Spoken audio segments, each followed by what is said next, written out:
Welcome to Saints. In this podcast, we'll be discovering and discussing fascinating insights to topics and events found in Saints, the story of the Church of Jesus Christ in the latter days. This new 4-volume narrative is a history of the Restoration. You can also read it and all the material we'll be discussing today on LDS.org or on your Gospel Library app. And now, Saints. I'm Ben Godfrey, and today I'm joined by two wonderful guests. First, a PhD historian in the Church History Department specializing in women's history, Kate Holbrook. Welcome, Kate. Thanks, Ben. And joining us again, our friend Sarah Eyring. Welcome, Sarah. Thank you so much. Sarah has recently read Saints Volume 1 and will be sharing her thoughts and questions in our episode today. Today's episode, we're going to be talking about chapters 22 through 25 of Saints. This is a pretty amazing part of the history of our church, some pretty difficult things going on, and some things that I think some of our listeners probably haven't heard about before. Kate, maybe you could set the scene for us. What's happening in Kirtland and Missouri, and specifically with the finances of the church, kind of what's going on at this point? Financially, it's a really difficult period for the church. Joseph Smith and others were constantly thinking, we need to build the kingdom of God. How do we get money to finance the building of the kingdom of God? Because these things, they take money. So they had a few different ideas. I'm remembering from chapter 22, at one point they decided to start a store so we can raise some funds that way. Let's listen to a little quote here from the book about that effort with the store in Kirtland. With the Saints in Missouri needing a new place to settle, Joseph felt even more pressure to raise money to buy lands. He decided to open a church store near Kirtland and borrowed more money to purchase goods to sell there. The store had some success, but many saints took advantage of Joseph's kindness and trust, knowing he would not refuse them credit at the store. Several of them also insisted on trading for what they needed, making it difficult to turn a cash profit on the goods.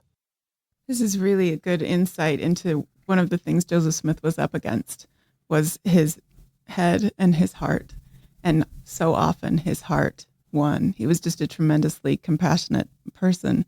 And so you can see what a difficult position you'd be in as the prophet, but also as someone managing a store, trying to make that call, and somebody needed something and asked Hard for it. to turn a profit when you're willing to help and provide credit, basically. And can't bear to turn away someone in need.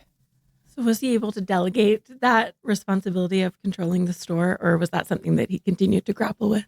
He continued to grapple with it, and then he opens a store again later in Nauvoo. So I think there was something about being at the center of the community as you are in a store that appealed to him, and knowing the needs of people the way you get an insight when you're running a store.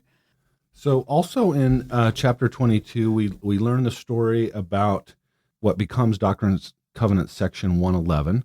You can learn about the trip to Salem. It wasn't necessarily successful from the financial standpoint, but we did receive revelation from the Lord about there are more treasures than one in the city of Salem. Let's move on into chapter 23, which is really kind of the meat of our discussion today.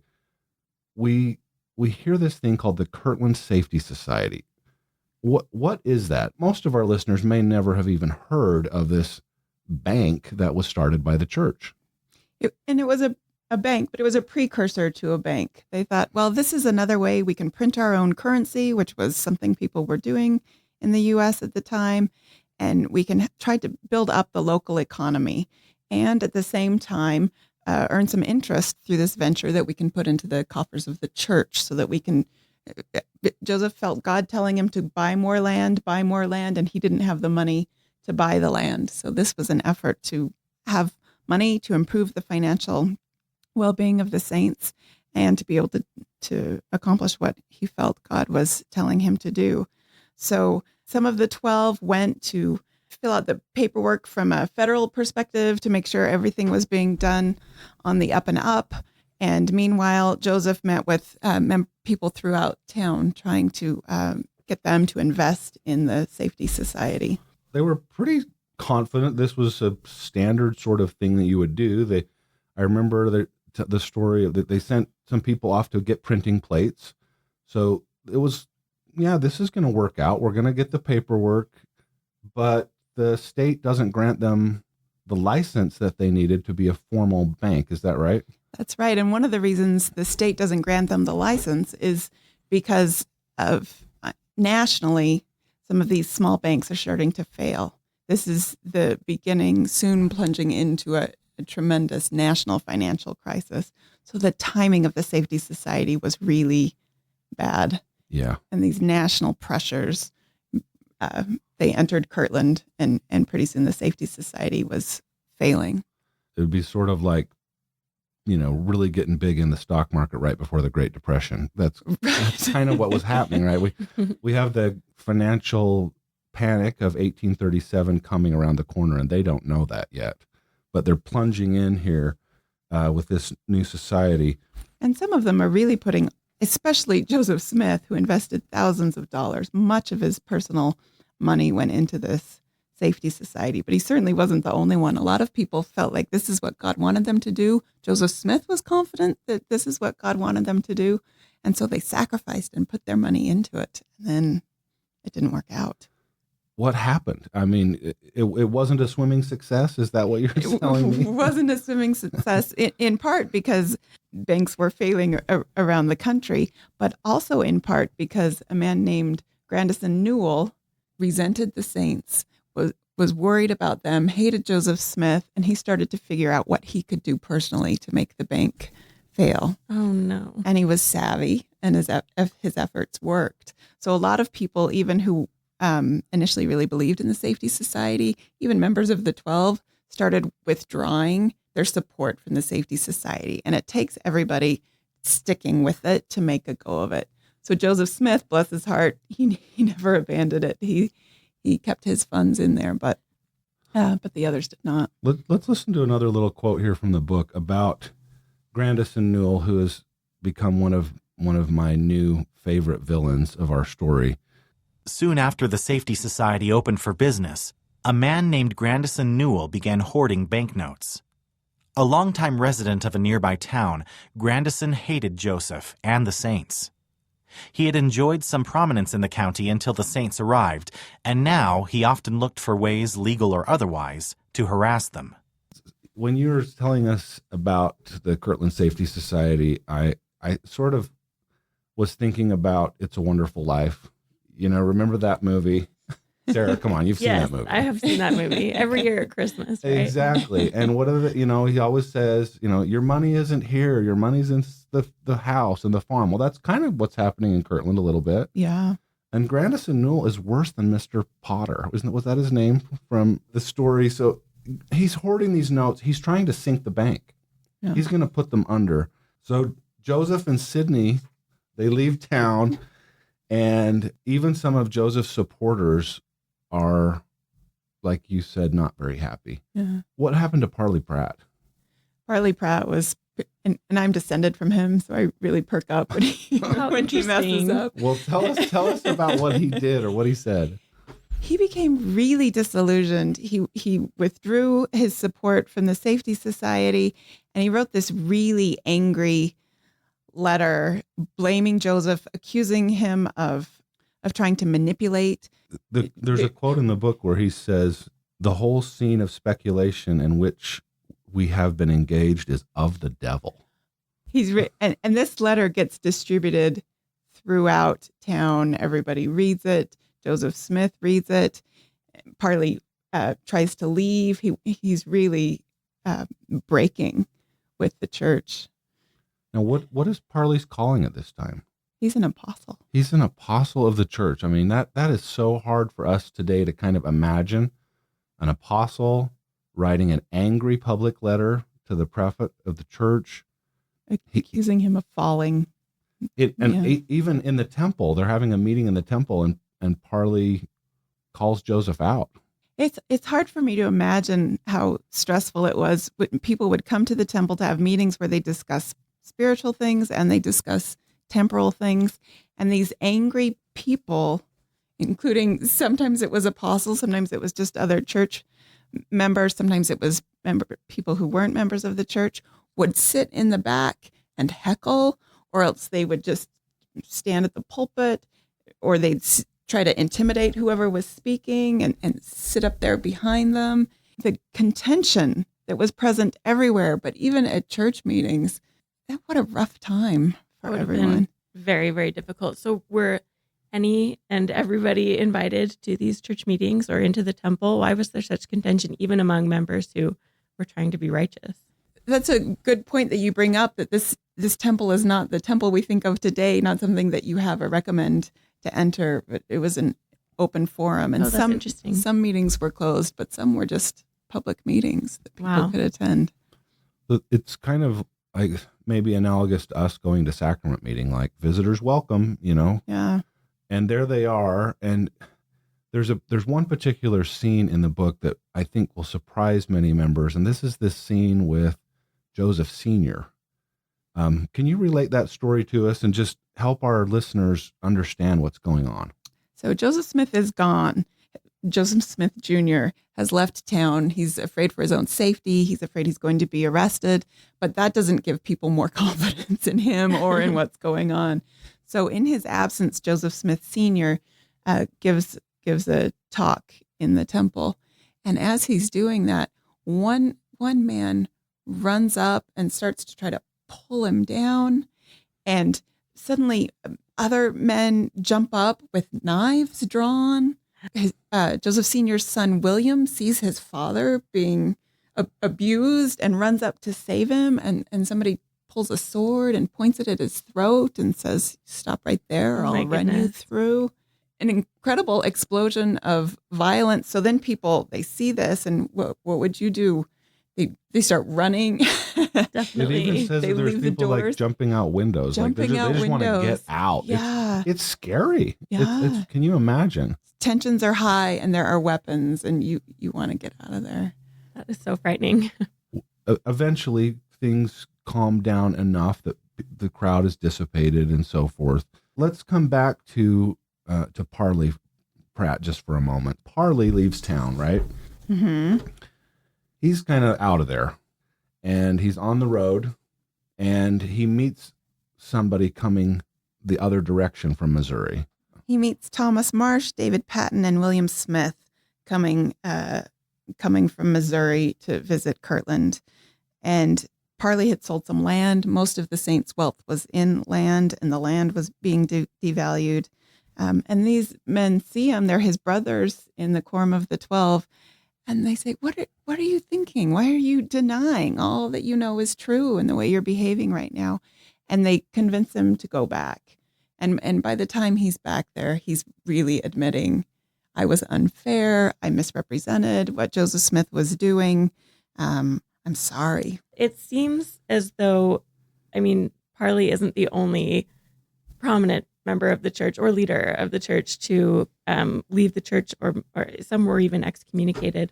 But it seems that when they return, when they are repentant and humble and admit their mistakes, it seems that both Joseph Smith and, of course, the Lord forgive them and allow them to come back into the church. I think that's so incredible and so encouraging for anybody else who feels that they have made a mistake, to know that there's forgiveness like that. I love that, Sarah. I think oftentimes when we are in need of correction, or we know that others are, I can just speak for myself. I don't know that I'm as quick to forgive as I see the prophet Joseph do. And even Parley, I don't know if I'm as quick to forgive myself and to say that was a moment of anger and I'm done with that and I'm coming back. Full steam ahead. I'm back on the Lord's team, I just think there's something maybe we could all learn from that attitude of forgiving others and forgiving ourselves. I was struck by the humility necessary as part of that component on Joseph Smith's part, to immediately, Parley's crying, saying, I'm sorry, to immediately embrace him and say it's okay, when that letter did a lot of damage, but also humility on Parley P. Pratt's side. In Kirtland, there's another part of this story that, again, I think many of our listeners will not be familiar with, and that is a woman by the name of Fanny Alger. Can you tell us just in summary, what do we know about Fanny Alger and Joseph Smith's relationship with her as the historical record can reveal to us? We don't know a lot, but there are enough sources suggesting that Fanny Alger married Joseph Smith that we think she was probably the first plural wife that he took. This was a couple of years after he was first told to practice plural marriage. And Fanny, she and her family were members of the church, and Joseph Smith approached her family and said, "I would like to invite Fanny to be a plural wife," and asked that she pray and receive a confirmation on her own that this was something that she wanted to do. And from what we can tell, she did. Her uncle performed the ceremony. And then sometime later that year, the marriage might have lasted only a few months. The family left to go to Missouri. Fanny didn't talk about the experience. Her parents didn't talk about the experience, and Joseph didn't. So we really don't know anything about the details of what it meant to them to be married. We just know that this was something that was performed. Fanny's parents later, they stayed with the saints and they went to Utah and they were lifelong members of the church. Fanny herself didn't journey to Utah. She fell in love, got married, had children, spent a lifetime with this man, and then they ended up, dying within a few years of each other, and she's buried next to him. So where do we get this information about Fanny from? What sort of documentation do we have on this? I think that's a great question that a lot of our listeners will want to know, because I think this will be an unfamiliar. And I would just invite them to go to saints.lds.org, where there is a topic specifically about Fanny Alger. And in that topic, there's a bibliography, and you can see the sources that we used in Saints. We have the journal entries, the documents that survive, limited as though they be. You can check them all out there. And if you're interested in learning more, I just invite you to check that out. And in addition, you may also be familiar with the gospel topic essay on plural marriage in Kirtland and Nauvoo. And I just invite our listeners that are curious and want to know more to read the gospel topic essay as well, which is an excellent source of the original, to find the original sources through the footnotes in that gospel topic essay. This is a quote from Saints concerning this marriage to Fanny Alger.